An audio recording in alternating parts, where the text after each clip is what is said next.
Yung gagawa ka lang ng Christmas tree na punta ka sa mga chismosa. Hello mga Marites! For today's video, tinanghali na naman ako ng gising. Diyos ko, late na naman ako sa chismisan. Pagkagising ko nga, tirik na yung araw at nakapaglaro na sa labas yung anak ko. Samantalang yung nanay niya, Diyos ko, may gigising ko parugo. Magkakape nga sana ako pero nakita ko tong mga biniling tea ng asawa ko kaya sinubukan ko. Aro, Diyos ko, tangnay doon ng tea na to, may pa strawberry flavor pa. Napakapait naman pala. Bago ko nga gawin yung mga gawaing bahay ko, nag-check muna ako ng mga email na mga brands. Kailangan ko kasing unahing i-check to para maisunod-sunod ko yung mga trabahong gagawin ko. Diyos ko, akala ng iba napakadaling maging vlogger. Pero sa totoo lang yan, Diyos ko, bawat galaw mo kailangan binibidyoan mo. Patak na ido.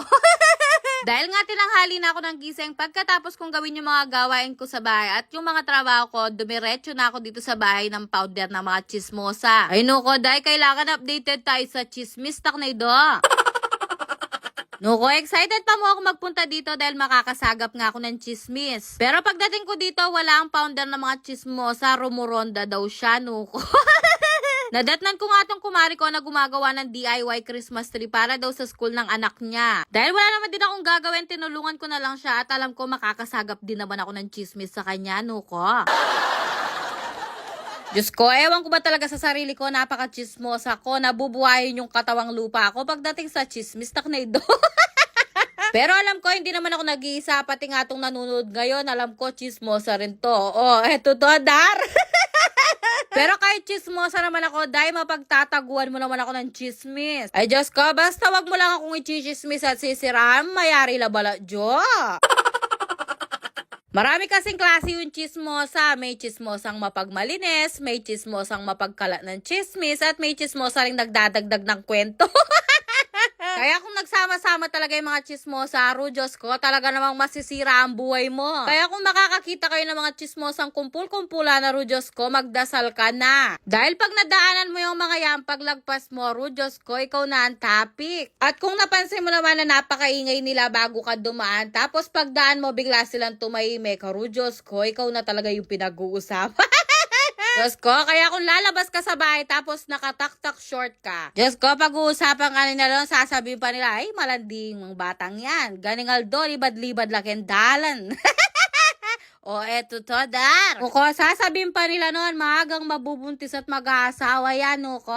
At kung nag-birthday ka naman ng bonggang-bongga at napakarami mong handa, tapos hindi mo in-invite yung mga chismosa, Diyos ko. Lahat ng baho mo talaga naman lalabas, pati yung mga utang mo. Ay, nuko. Diyos ko, sasabihin pa nila noon, pa bongga-bongga pa siya ng birthday, pinang-utang na lang naman yung handa niya. At kung isa naman sa mga chismosa, naririnig kayong nag-aaway ng mag-asawa, Diyos ko, talaga namang magti-trending ka sa barangay. At kung nadaanan mo naman sila, tapos napansin nila lumaki yung balakang mo, Diyos ko, kakalat ka talagang buntis sa buong barangay. Nuko, kahit wala kang jowa, may kakalat kang buntis. At kung hindi ka naman lumalabas ng bahay at akala mo nakaligtas ka na sa mga chismosa, no.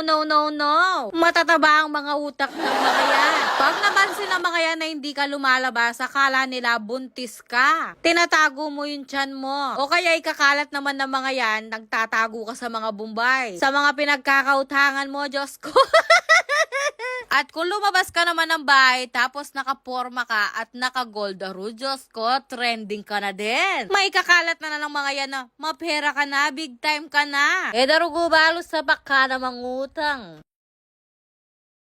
At kung makikita naman ng mga yan na panay deliver yung mga Shopee mo, Diyos ko, ikakalat talaga nila na puro siya Shopee para namang napakarami niyang pera.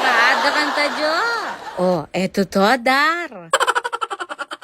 Diyos ko, eto pa yung malupit. Kung galing ka naman sa ibang bansa, tapos hindi mo nabigyan ng mga chocolate at pasalubong yan. Diyos ko, ikakalat na nila noon, mayabang ka na. Matas neba, talada kanta Diyos ko.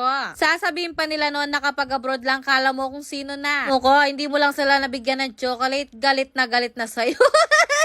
Pero kahit ano naman gawin nyo, wala na kayong magagawa sa mga chismosang katulad namin. Diyos ko, lumaganap na kami nationwide. Kaya wala ka talagang ligtas kahit nasaan ka pa, nuko.